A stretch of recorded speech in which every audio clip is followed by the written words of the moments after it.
Hey, what's going on YouTube? Alabama Reloader here. So today's video is a little bit of a different one, pretty much than I've ever done. I've never done a video like this, but we are going to talk about this guy. 8-point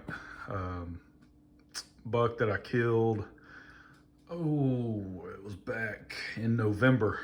Back in November now. Today's December 21st. So first of all, Merry Christmas to you and your families. I hope everyone has a wonderful Christmas, and then I hope everyone has a wonderful New Year, and then it's time to get back to work. So, but today will actually be the last working day for me. I took off yesterday. I was actually able to kill a doe. That's why I got my Weeby knife over here on the table. I actually cut up the heart last night with this and ate the heart whenever I got back home. From killing the doe and then dropping it off and all that at the processor and all that. So, but today, oh yeah, last working day for me for the year, and then take off work tomorrow, Thursday. Hopefully get a little more hunting in, and then Friday is a holiday, and then all next week, my company, they take the week in between Christmas and New Year's as a holiday. So I get holiday leave for that. So that's wonderful. So I won't start back till the new year. But this guy, so it's a story about public land hunting, this 8-point buck, and the 6.5 Creedmoor. So, which is, it's absolutely, I mean, it's almost becoming my default. Whenever someone asks me, hey, I'm looking at buying a rifle, looking at getting something, you know, for my son, looking at getting something for me, you know, whatever it is. Okay, what type of shooting you gonna do? Well, I just plan on hunting with it and then maybe going to the range, whatever, you know, do a little shooting. Okay, 6.5 Creedmoor. And that's really where I leave it. Like I don't go any further than that. Because in my opinion, and especially if you hand load, in my opinion, this cartridge will do everything you need it to do, all the way up to elk size game. So for anybody that asks me and asks my opinion on it, this is going to be the cartridge that I recommend. Now, yeah, you can go the route of like a 6.5 PRC and that type of stuff if you want a little more horsepower. However, if you hand load with careful hand loading and proper powder selection, you can really magnemize, if you want to call it that, the Creedmoor's performance. You can really step it up and start pushing some serious velocities with the proper powder, with the right powder selection. So, but we're going to talk about this guy. This is a buck that my brother, I believe he had on camera out in Bankhead National Forest. So that's an area, it's pretty well known in the Southeast as far as public land goes. Bankhead National Forest, Black Warrior Management Area, kind of all that area in there. It's Winston County, Lawrence County, some of those counties in Alabama, kind of north central Alabama. And it's very well known in the Southeast for producing monster bucks. Now, caveat, this is not a monster buck, okay? So, but the state record buck for that's been taken by a muzzle loader that was set this year over in Bankhead by Michael Perry, and it ended up scoring like a 195 or a 196, I believe.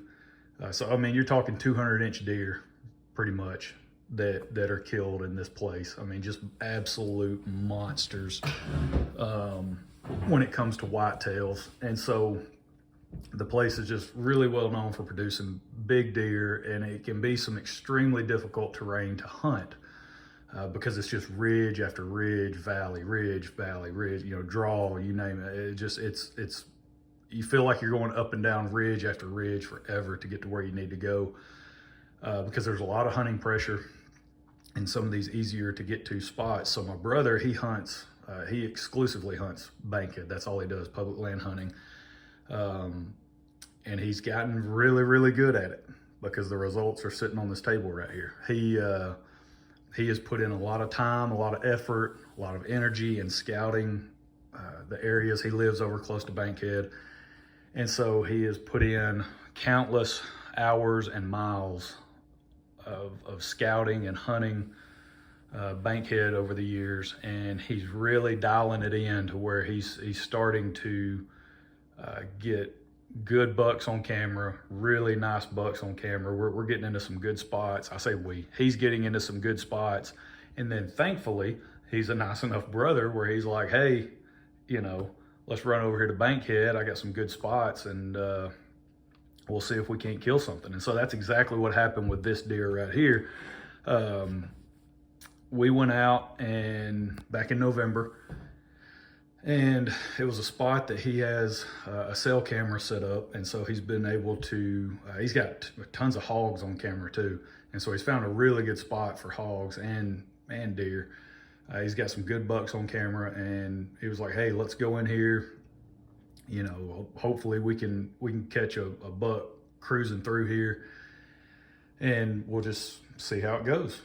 Okay, so load up, drive out. Now you got to understand, for me to go hunt in Bankhead, I have to get up at like 2:15 in the morning just to make it out to his place in time for us to get loaded up to head over and get it set up in our spots, before daylight, right? So I mean, it's a process just to even make it there and get set up and get in the spot and get ready to hunt, right? It's basically an all-day thing, pretty much, when it's all said and done. So, because it's not a short drive for me to get over there. And so woke up that morning, headed out, went over there, met up with him, and we ran over to Bankhead, start walking in. We drive back.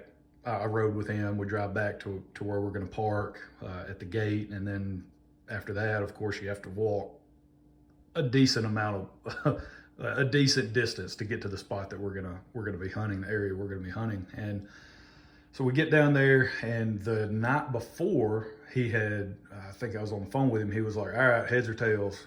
I was like, what? He said heads or tails. I can't remember which one I picked. Might have been heads. Either way, that determined, he had 2 spots picked out, and that determined which spot I was gonna get. And so obviously I chose correctly, because I'm sitting there, and the morning, it was a really, really good morning hunt. Had a couple of does come through, and the does came through. It was probably about 7:15, I believe. They came through. They were to my left. We walked in, and we get down to this area where I was going to hunt. My brother's like, hey, I hunted back in here. I sat right over here in this tree. If I were you, I would climb this tree and just be on the lookout, because they literally can come from behind you, in front, left, right. I mean, you just don't know exactly where they're going to pop up. And so just keep your head on a swivel and be aware, just be looking and see if something comes through. And so he had went back kind of the way we came. He had walked back maybe, I don't know, maybe another couple hundred yards or something like that to the spot he was going to go. And so about 7:15, I believe it was, 7:25, or no, 7:15, I think. I'm trying to remember the timeline. It's been a month since I killed this thing, so I'm trying to remember it. But I looked to my left, and there were a couple of does that were crossing like this little creek bottom type drainage deal. It was about 75 yards from me. And so I just happened to be looking to my left because I didn't hear them. And I see the first one pop up, out of the bottom and start walking up this trail. It's a little bit smaller doe. And then the mama, clearly the mama of the two, was right behind her. And they stopped to my left, broadside, 70 yards. And the little one was just kind of feeding through and stuff. But the mama doe, big one, was looking back over her shoulder. And I'm going, all right, well, what are you looking at? What's going on? Something coming behind you. Well, they just kind of mill on around, up behind me to my left. They stayed, probably the closest they ever got was about 50 yards. They kind of angled up back behind me and went off into some pines that were a little on further away, probably about 100 yards or so away from me. My brother's calling me right now. I gotta reject that call. Because I'm in the middle of filming. He's gotten on me. He's like, hey, where's the content at about the buck, man? Got to hear the story. And so now you get the story. And so I, watch them kind of go on. At the same time, I'm keeping an eye back to where they came from because that doe was looking behind her.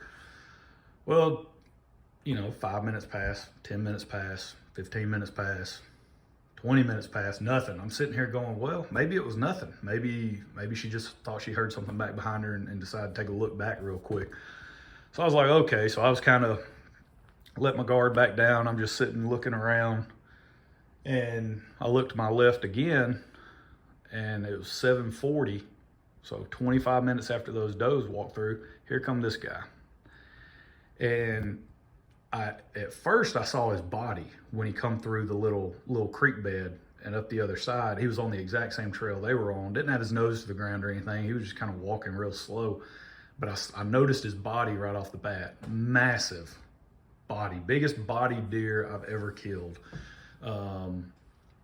And so I was like, holy smokes. And so I get my scope on him. I was using I had the Kimber 84M Hunter in 6.5 Creedmoor, and it's got the Leupold FX 2.5 by 20, the fixed 2.5 power scope on top, the ultralight. That way it's a super lightweight package, which is great for hunting places like Bankhead. So it's 6 pounds, fully loaded, scope, sling, 3 rounds in the mag. It's 6 pounds, which is perfect. And so I throw my scope up, and I'm looking at him, and I see this joker right here. I see it come out and do that, and I notice, so I see these two right off the bat, and I was like, all right, I'm not going to sit here and study this dude, because if I do, I'm probably going to get tore up to the point where I ain't going to be able to get a shot at him. And so I just noticed that, and I was like, all right, he's probably at least a 4, possibly a 6. He's going down. I mean, with a body like that, that's meat in the freezer. And so I'm shooting this guy. And so he walks behind a tree, and he's still walking extremely slow. And I get my scope on him, and I pull the trigger. Actually, I was shaking a pretty good bit. I was sitting in my tree stand, and I was shaking a pretty good bit, but I had wrapped my arm around my sling to try to really provide some level of stability. But I kind of shot him a little bit higher and forward than what I'd like. It ended up being a high shoulder shot, basically, is what it was. And I mean, he dropped, didn't take a step. And I lost it. I was like, oh, thank you, Lord, for that. Holy smokes. It was when he dropped, and I grabbed my binoculars, and then I looked at him, and he wasn't going anywhere. Dude wasn't moving. He was done. Oh, man, you want to talk about pumped. I was so excited. I text my brother, buck down. That's all you got to say, buck down. It was pure joy at that point, in that moment, knowing that no blood trailing. He's there. I can see him 70 yards away from my tree. He's done for, right? Dirt nap, all that. And so, and the bullet that I was shooting was a 140 grain Spear Gold Dot. And so I've killed a deer with the 120 grain Gold Dot in my Grendel. And then so this is actually the 4th deer that the one yesterday, counting the doe yesterday, that makes 4 deer that I've killed with the 6.5 Creedmoor, and it's 4 for 4. I mean, lights out, 0 issues whatsoever. And so one of those, this one, was with the 140 grain Spear Gold Dot. And again, it was kind of like a high shoulder shot, and it just dropped him instantly. And then the other 3 are all does. One, if you've watched the video, I did a bullet recovery video on it. It's been the only bullet that I've been able to recover on a deer. But it was the 129 grain SST that I killed a doe with last year. That video is posted somewhere back in the channel. Just go back and find that one. And then I've killed one with the 160 grain, the Hornady round nose, 160 grain, killed a doe with it, complete pass through. And then I killed a doe yesterday with 120 grain Nosler ballistic tip that I loaded up. So the Creedmoor's 4 for 4 with 4 different bullets. Really, really great performance, but man, it was just so exciting. Just being able to go on that hunt with my brother, you know, spend that time with him, share that memory. It never gets old, right? I mean, even if I would have just killed a doe, right? It just, that type of stuff, it never gets old, being able to go in the woods, especially with family. My brother, when I killed this buck, and then yesterday when I went with my dad. So just being able to get in the woods with family and spend that time together and make these memories, you know, because then that was the fun part, right? The shot, seeing him drop, and then, you know, texting my brother, and then I climbed down out of my tree. I didn't go look at him, climbed down out of my tree. Again, I thought he was like a really nice 6, you know, something like that. That's what I had in my mind. And so I text him. Well, then of course he's got to climb down. He comes walking over. I wanted us to walk up to him together and see what he was. And for us to walk up, you know, and see that, no, he's an 8-point, you know, public land 8-point, monster body. Just, it just, man, it, you know, joy doesn't even begin to describe it, right? Like it's a memory that'll last a lifetime. 100%, just something that, you know, I'm so blessed and so fortunate to be able to do that, and to have a brother who I mean, literally, he's the one that he made everything happen. He put in all the time, all the effort, all the work to scout that piece of land, and for him to literally walk me to the tree and say, climb this tree, keep your head on a swivel. We got bucks coming through. We got hogs coming through. You know, you just don't know what's going to pop up. And, you know, to have that, I mean, I couldn't ask for a better brother. You know, I mean, it just absolutely, it was such an amazing day, such an amazing hunt. Again, memory that I'll carry with me forever. And it was really, really cool, and something that we could share. It was just awesome. Now, that was the fun part, was shooting and celebrating and all that. The not fun part was hauling this joker out, because over in Bankhead, you're technically on the public lands, you're not supposed to use 4-wheelers and all that stuff to drag deer out, I think is the way I understand it. And so we had a deer cart, right? A little 2-wheel deer cart. And again, I tell you that it's the biggest bodied deer I've ever killed. I took him to the processor. I got 50 pounds, 49 pounds of meat back from the processor. And so if you know anything about taking an animal to a processor and getting your meat back, almost 50 pounds of meat off a white-tailed deer in Alabama is a whole lot of deer. So live weight on this guy had to be up there. I mean, it had to be pushing well over 150 pounds, you know, probably closer to like 175, maybe higher. I mean, it had to be an absolute beast of a deer to get that kind of return from a processor. So I was really, really excited about it, just overjoyed, you know, killing the buck. But then of course the drag out, that was miserable, trying to drag this deer up those ridges, man, get him out, get him back to the road, haul him over to the truck. You know, it was just, what an experience. And then on top of that, so to top it all off, after we do all that, get back to the truck, man, we're pumped, you know, we're just so excited. And we get into town. Well, we were going to run back to his house so I could get my vehicle and head home, or head to the processor. Well, he ended up having to pick some stuff up from Dollar General over there close to where he lives. So I'm like, all right, so we swing in Dollar General. I'm sitting in the truck waiting on him to come out. Well, who pulls up right next to us?